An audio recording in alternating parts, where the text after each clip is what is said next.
Thank you for being here. We're on step number 13, talking about sprinkling in the sweetness.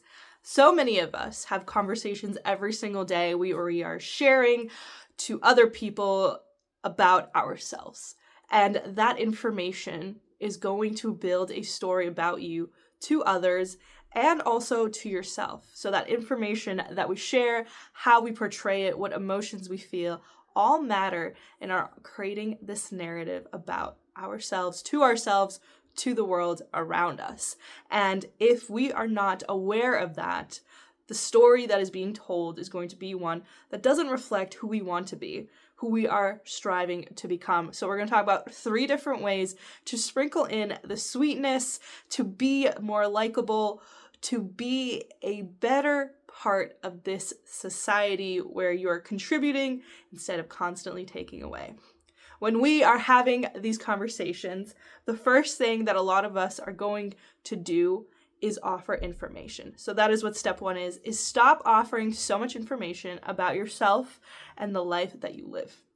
People do not need to know what is going on in your life unless you have decided that this person deserves that kind of access to you.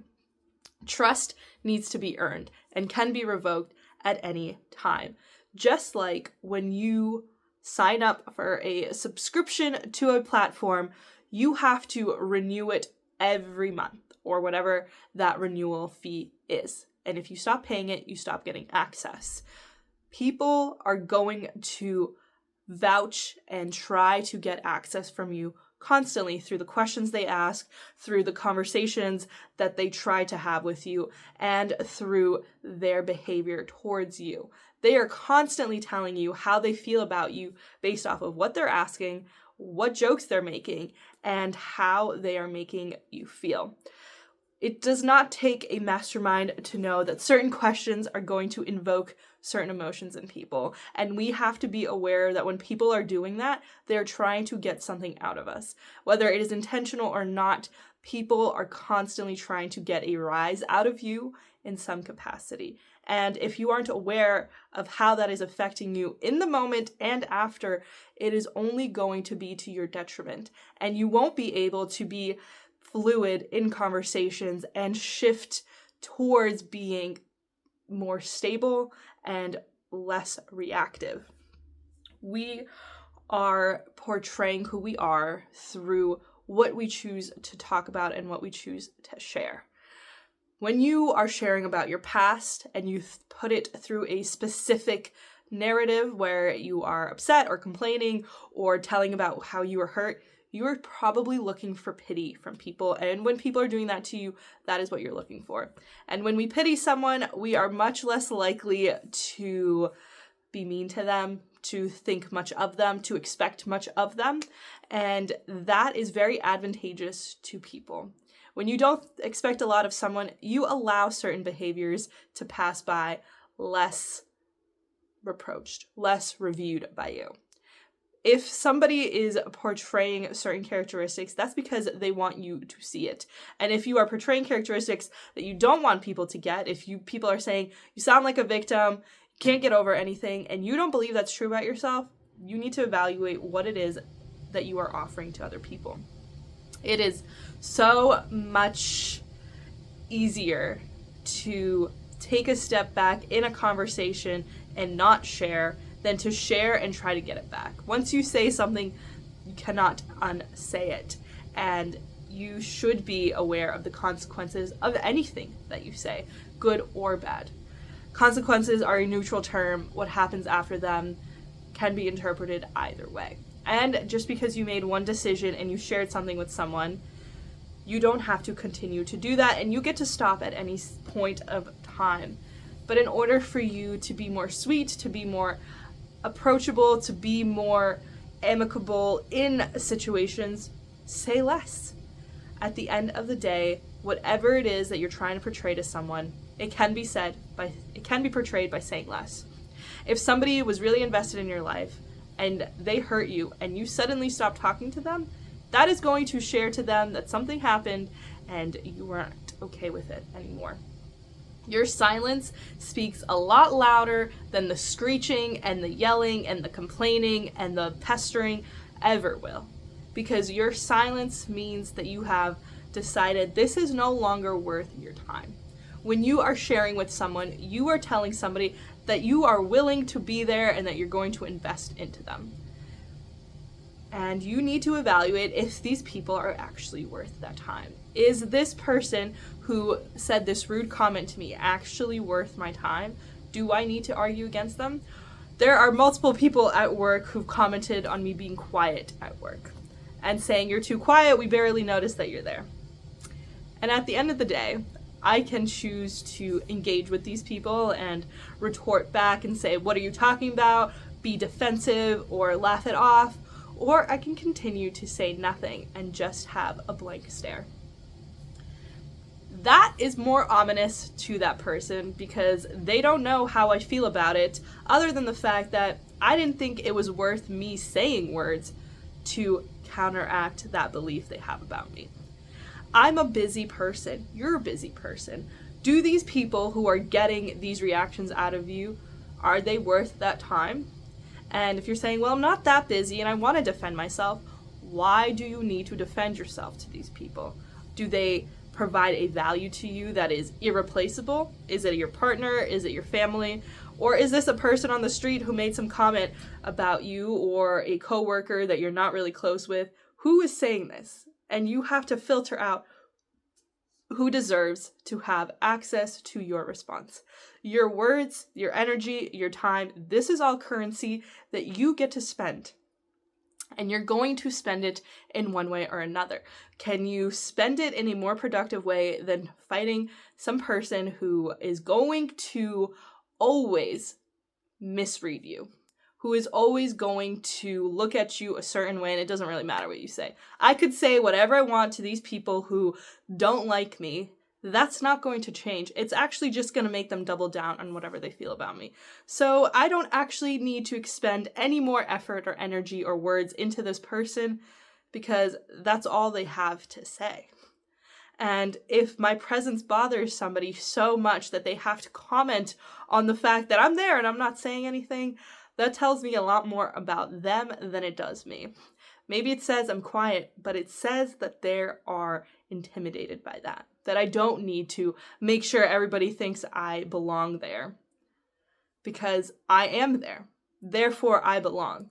I don't need to prove myself constantly to all these other people. And I went on a business trip the other week, and there was many men. I was the only female, only women on the trip, however you want to phrase that. And there was a man there who clearly just dismissed the fact that I was there because I was at least 15 years younger than everyone there and also a girl, right?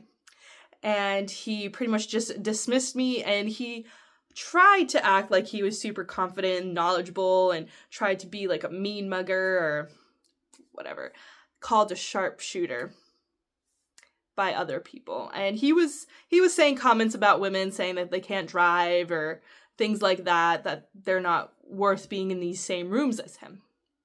But I was there. And I didn't say anything. People were definitely looking at me to see what my reaction would be to what he was saying. And all I could think about was, I am hungry. I haven't really eaten today. And I need to figure out what I'm going to eat because I don't eat meat and we were at a steakhouse. So I was like, I don't care what this man is saying. It's not worth my time. I have to be polite in the sense that I'm not arguing with him. And he wasn't speaking to me directly. He was on the other side of the table. So I didn't need to engage any further. Flash forward, one of the other clients that we worked with, they came up to me and they were like, I'm sorry about his behavior. Like, he's clearly a certain way and whatever, trying to apologize on his behalf. And I was like, oh, it's fine. And I never brought it up again. I clearly wasn't moved by his speech one way or another. And everybody seemed surprised. And I was like, guys, this isn't worth my time. I have to be in another state in the morning. I have to pack up my things tonight. I have to make sure that I am holding enough space in my mind to record this entire trip because I am the proposal manager for this site, for this proposal. And I have to make sure that I'm using my bandwidth to keep a record of the meetings that we have. And the meeting we had with him, there wasn't really something super valuable to take note of. And that was why I didn't react. It wasn't worth my time. Confidence is quiet, and commanding a room is not demanding a room. When you walk in and you have a certain air, when you have a sneer, when you're looking down on people, that's not confidence. Confidence means you are aware that people in this room are going to like you, they're going to not like you. There's going to be conversations or moments in that conversation where it's going to be awkward or weird or uninteresting, and you're going to have to roll with it. And that's okay because you've done it before. Confidence is you trust yourself in the decisions that you're going to make, not because they're going to be perfect or the best or the greatest ones you can, but because whatever decision it is, you know you can pivot from it and turn it into something that is beneficial to you. Whether it's through a lesson or through a direction change, you are going to be able to overcome whatever decision you're going to make next. And you believe in yourself and your resilience to keep going. Resilience isn't you know everything either. It's I'm okay and I'm going to be okay, whatever happens next or doesn't happen next. That person and their bombastic personality very quickly turned into other people didn't like his behavior because he wasn't able to deliver on what he was supposed to. So that contract was no longer part of this proposal. And at the end of the day, behavior is going to mean a lot to a lot of different people. And you have to realize that how you are interacting with other people, you are sharing information. How you dress, how you talk, how you look at people, the way you move through this world is all going to portray who you are and how you think about yourself.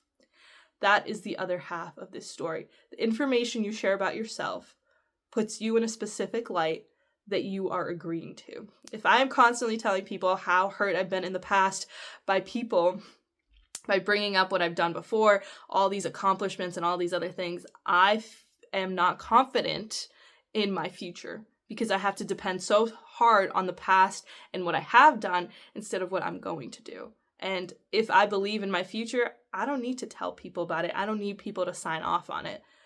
These people who are constantly craving this attention need other people to validate their existence. And at the end of the day, validation is only for parking tickets. Validation doesn't get you forward in life. It doesn't move you in the right direction. Oftentimes, it keeps you stuck. It keeps you in the same place because that's the place that people have allowed you to get to. People have only allowed you to be this far ahead, so you're not going to get any further because nobody has said that you can. How could I possibly enjoy my next move or be confident in it if somebody hasn't okayed it? Somebody hasn't signed off on it. And the only way people are going to sign off on your decisions is if you tell them.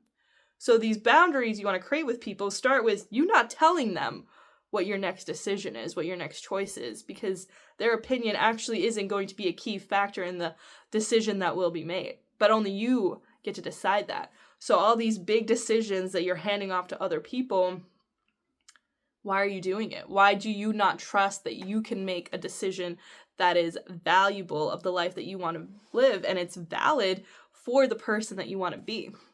And of course, I do consult with my brother and my parents and other people at certain times, but at the end of the day, my voice has to be heard above everyone else's. There are decisions being made that I may or may not have direct connection to, but my reaction, I do have complete control over.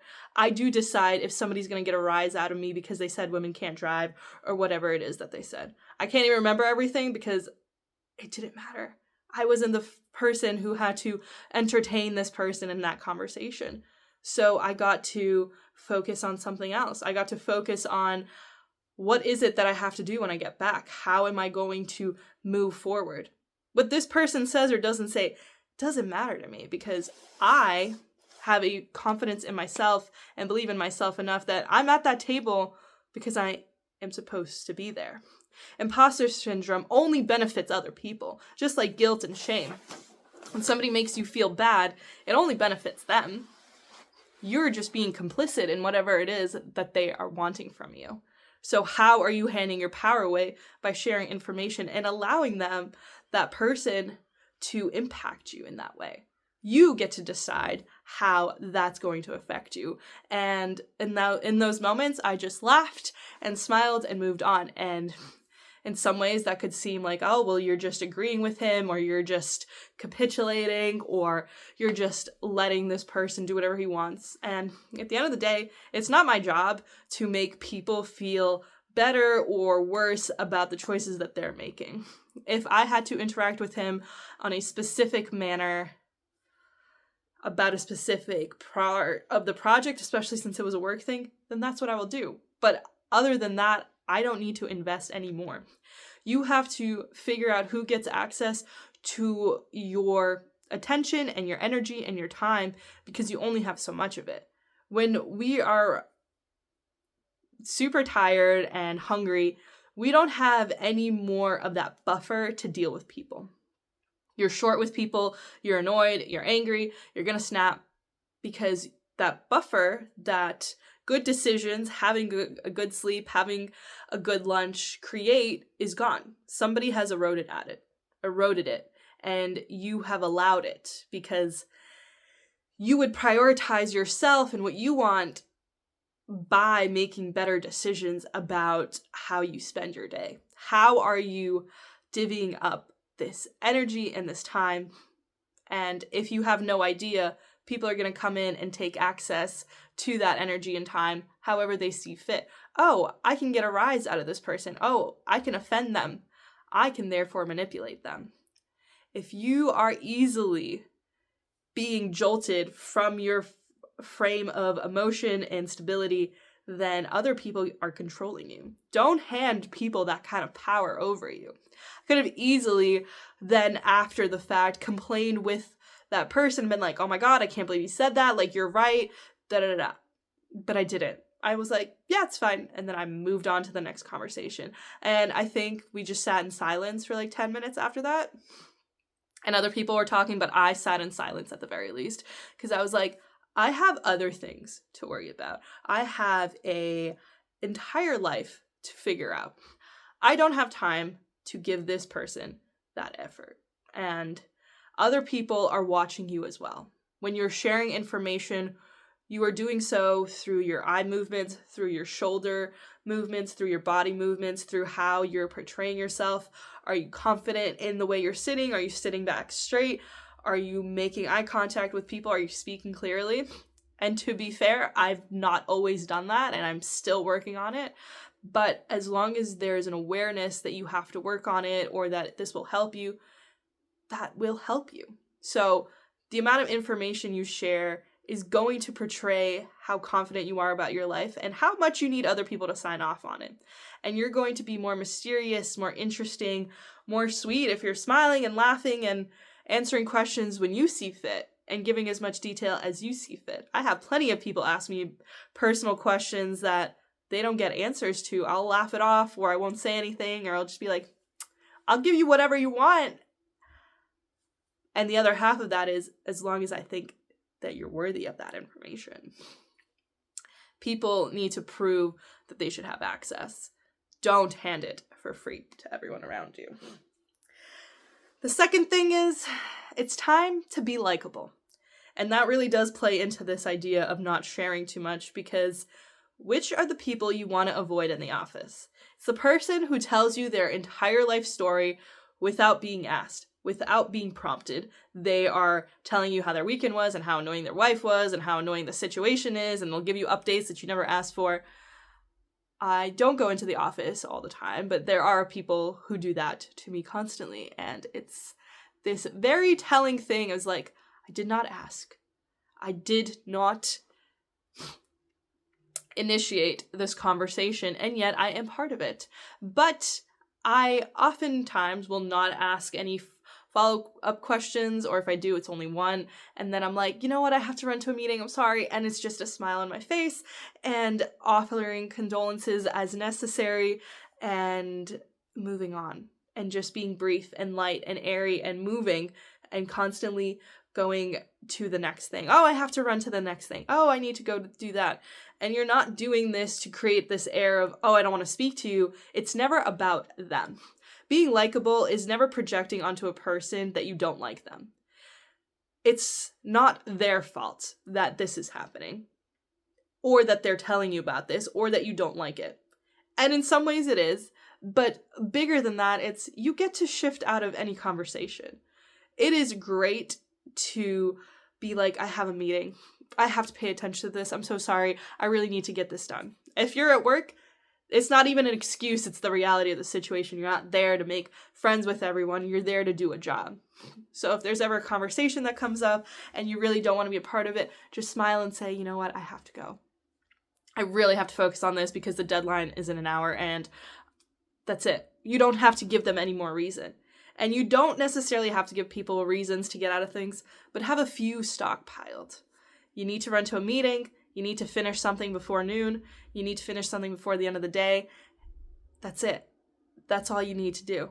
And anybody who understands that they're at work and they need to respect that will be like, you know what? We'll catch up later. And that's it. And then you don't have to speak to them for the rest of the day. You come up with more things to do. You put your headphones on and you continue your work. People have commented, well, you're so focused, or you have your headphones on and we can't reach you. And I'm like, and then I just kind of let that's just sit there. And I'm like, yeah, I'm doing work. It's like, yeah, I have something to get done. I just really needed to focus. It's like, of course I'm focused and doing my job. I'm at work. I'm not here to entertain all of these life stories that you're offering to me. And I've been that person in the past where I'll ask questions and I'll care. And it creates this fake bond with this person because the intimacy there is not real. They're just telling you about their story, and you're more of like a person who's willing to listen to them and hear them complain than somebody who's reciprocating and being an active participant in that conversation. And that was very true for all of the people that I used to work with, is they would complain to me about their life or their family or their spouse, and I'd ask questions, but it was more of like a therapist client kind of relationship where I'd ask questions and they would never ask questions back. When you go to therapy and your therapist asks questions, you don't ask those questions back. You're not trying to build that relationship. You're trying to work through your issues. But it's because you pay them for their time to do that. I wasn't being paid. I wasn't getting anything out of that. So when all of those people stopped talking to me, it felt like such a loss because I was like, I was supposed to be getting paid back now. I was supposed to have a return on all that investment of listening to their conversations and being there and offering advice and offering laughs and all of this. But I didn't. And I realized it was because it was a one-way street. They didn't know anything about me. I didn't feel confident or comfortable sharing with them because anytime I did, they didn't really care. And that's the same thing with these other people that I am mentioning now. I'll share with them like, oh, this is what I did for the weekend. And they're like, yeah, cool. I have to go to a meeting. Oh, okay. So you'll sit there and monologue for 10 minutes. But as soon as I share what I've done, you only have 30 seconds to listen to it. Well, good. I do need to know that information. I do need to have that understanding of this person doesn't actually care. They just want a monologue. They just want to offload this onto the next willing person. Don't be that person. And you'll actually be more likable because people don't get constant access to you. They don't just get this unfettered ability to come at you and to fret away your time and your energy. Because those 10 minutes that I sit there and listen are 10 minutes that I'm not focusing on the next task that I have to do, thinking about my own life and my own problems, working through those. So every minute adds up, and it adds up to the rest of your life. Those are times that we can't get back, and I can't get back any of that time that I spent on those people. But going forward, I can be a little more judicial about who gets access and who doesn't, and why they get access. I'm not getting anything out of this conversation or listening to you. And I can reduce the amount of time I do listen to you to a lot smaller amount. You can exchange a few words with someone and then you're off and you need to go to a meeting. And if this is a friend who is constantly taking access to your time and your energy, and they don't want to listen to you, that's also not your friend, because it's reciprocal. They should be sharing, and they should be listening. But if they stop doing one or the other, then that's not a friend. Then they've shown you who they are. And you need to believe people when they do that. And you don't need to know all the reasons why. You just need to know that that's what happened. So smile, laugh, have that easy air about you, be inviting, put your shoulders back, engage with people, but also know that you can step away as necessary and when you need to. They don't deserve full access to you just because you happen to sit next to them at work or because you got coffee a few times and you had fun. Access can be revoked at any time and should be. And the last thing is it's time to keep it all light. Keep conversations with people you don't know very light. Talk about the weather. Talk about the fun thing you did over the weekend. I have stockpile answers when people ask me, what did I do over the weekend? And oftentimes I will not tell them what I did that last weekend because usually it's nothing. But I'll go like 4 weekends back and be like, oh, I went to go watch a movie. Or I went to the park. I've tried a new restaurant. I will have these true events stockpiled to give somebody an answer because usually people don't care what the answer is. They're just trying to be polite and they really want to start the meeting, but they know they have to say something. Keep those answers stockpiled. Ask about the weather. Tell them about how the weather is here. Or, oh my God, there's so much snow. I can't wait for spring. I'm saying that in a light tone, being like, wow, I wish it was summer so we could go to the beach. I just wish it was summer so it was warmer out. I don't need to explain anything past that. So I can go swimming and hang out with my friends and then I don't have to be inside all day. You don't need to insert the rest of that. You just be like, it's 70 degrees. It feels like summer. How is the weather over there? These are just softball things that you're throwing at people and sharing with people just to keep the social connection moving, just to keep it fluid, just to keep it going, because at the end of the day, no one really cares, especially at work. Nobody really wants to know about how your life or your day actually was. They just want to hear that it was good and that you're excited because it's good. I'm having fun. How's it going? It's going well. I always have a smile and I'm constantly just moving through things because it throws people off, first of all, when you smile and when you are light, because people aren't used to that. They're used to being like, oh, it's been such a long day and I've had meetings all day. Versus, oh, it's been a great day. Almost done. Ready for the weekend. Very different situation, very different approach, very different mood that is being set. If you go into a meeting and you're annoyed and you're upset, it's going to come across and it's going to make this meeting that nobody wants to be at even worse. But if you can start and be like, hey guys, like, how are you doing?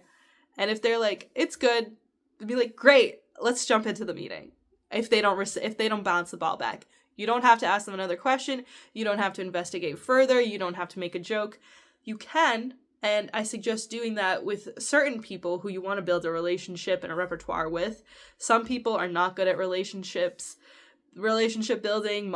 They're really good at monologuing, and honestly, just let them. If this is a person at work that you need to build a relationship with and you need to get close to, let them monologue. Who cares if they're going to talk about their kid for the next 5 minutes and it turns it into an hour and 10-minute meeting? But at the end of it, they feel closer to you because they shared and you made them feel better about whatever situation. You smiled when they showed you their kid. You laughed at their joke. You portrayed a sense of closeness. And at the end of the day, they learned nothing about you. They didn't actually gain access to you, but they feel closer to you because they shared and you made them feel comfortable. Being likable, keeping it light is all about making people feel at ease. When somebody comes into a room and they're drawn and they're annoyed and they're rolling their eyes and they're twitching and their eyes are shifting, it makes people uncomfortable. It puts people on edge. You want to walk in there and put people at ease. Look at people, smile, laugh. Just Just be there, just be present with them.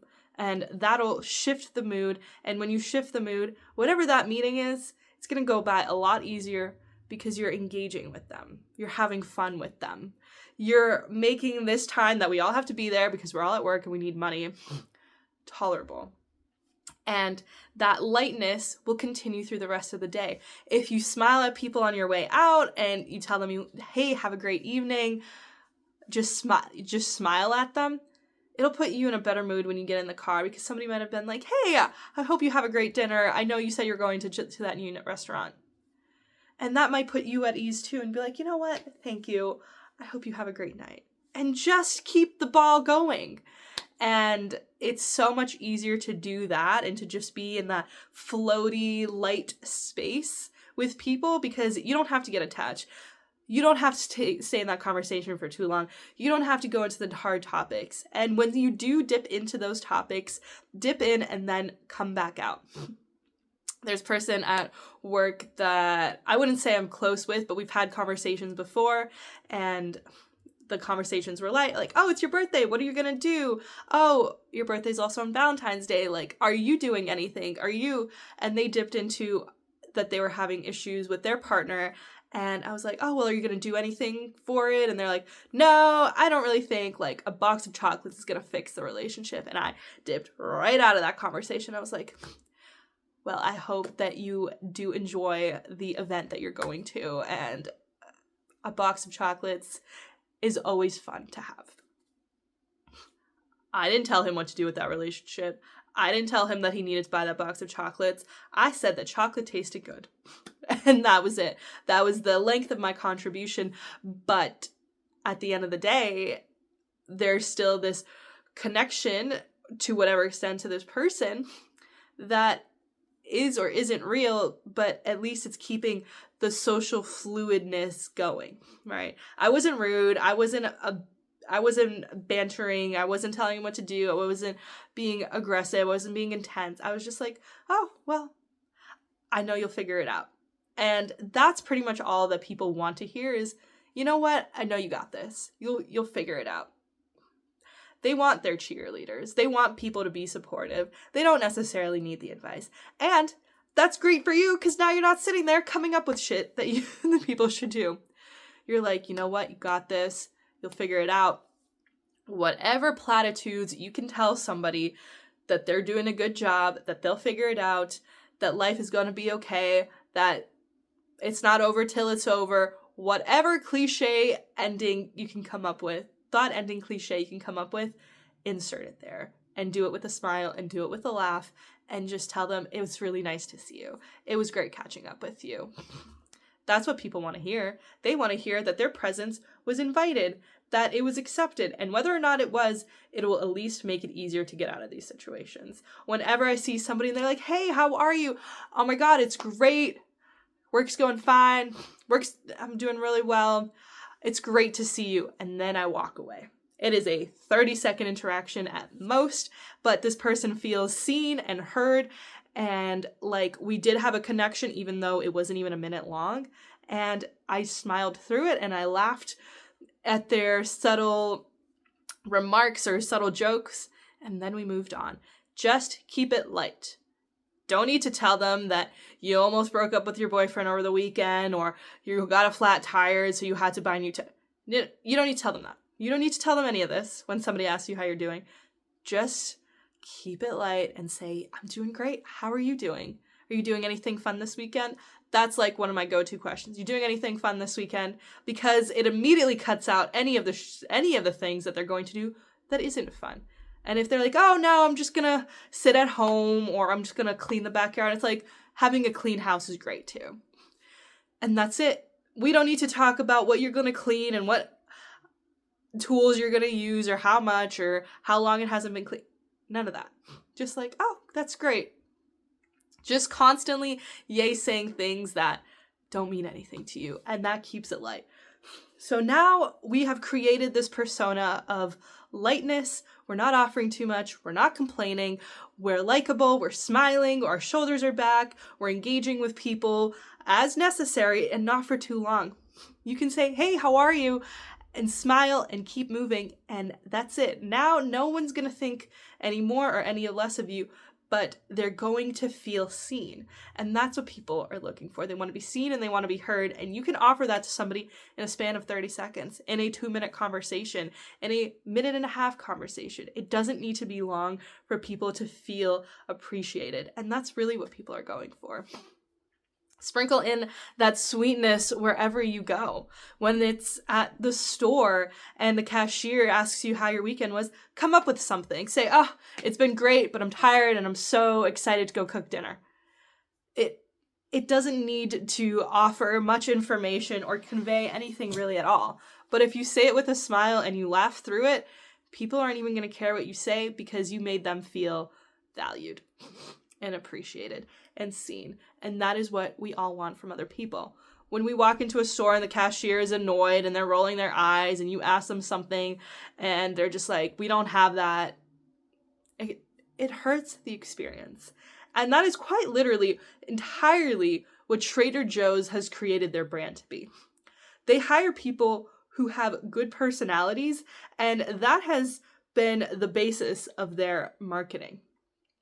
They have almost nothing else that any other grocery store has, but they do make sure that they have friendly people who are engaging with their customers and who will go out of their way to show up for them. I haven't personally asked, but I've heard that if you ask somebody if they can go check something in the back, they're like, of course. They'll go in the back for a few minutes and they're like, oh, I'm so sorry, we don't have that. This is similar, or we should have that in the next week. None of that might be true. They might have 1,500 stocked in the back, or they might have not even gone into the back. They might have just gone in there, looked at their phone, and come back out and told you that they don't have any in stock and that they're really sorry about it. But it makes you feel heard. It makes you feel seen. It makes you feel like you're not annoying them. It makes you feel like what you're contributing is of value. So you might not get that thing, but you're going to go and pick something else because that person made you feel good and you don't feel like you need to get out of there. And that is how they have built their entire brand. There is no membership to Trader Joe's. There's no self-checkout. There's no ready-made meals. There's no coupons. There is no online website. There is no online delivery. Nothing that is present at a regular grocery store exists there, except that they go out of their way to make sure that people are likable and approachable. And if you have been interacting with a Trader Joe's employee that isn't that, it's very odd because the whole atmosphere in there is so light and airy and everyone is bustling around. There's no space in like any Trader Joe's and the parking always sucks. But you go in there and usually it feels fun when people are at ease because the people they're interacting with that work there are at ease and they feel better. So if you can create that atmosphere in your life with the people around you, if you can just be calm and be chill and smile and just be warm, be accessible, but being accessible in the sense of your warmth. They don't need access to your information. They actually don't care about that. They want to know that they can talk to you, that they can feel heard by you. That's what people want. And that's how you're going to create better connections with people.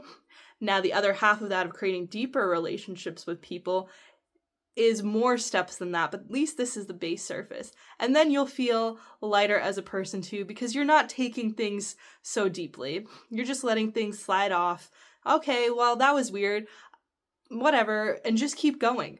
When you're constantly moving, you don't become stagnant, and you're not supposed to drink from stagnant water because you will get poisoned. So keep moving, keep the flow going, keep being free, and keep moving on. Hold on to the information that you need to hold on to. Don't share when you don't need to. Ask people how they're doing. Keep the conversations basic at best. Have stockpiled events that you've done in the past so you can just share them really quickly. Be prepared when you're in these social situations and just keep it moving. You're there to do your job, and when you're in the real world, when you're at a cashier, you're there to just get through that 30 seconds that you need to get your groceries or the thing at Target that you're buying. You don't need to have these huge conversations with them. And at the end of the day, no one's going to care. No one's going to go home and think about the conversation you did or didn't have, but they will remember how you made them feel. So be light, be open. But being open doesn't mean being the person that's sharing everything and giving information. You're open with your behavior, with your shoulders, with your smile. You're inviting, but you're not telling. It's very different. I hope to see you very soon and that you have an amazing week. Thank you all.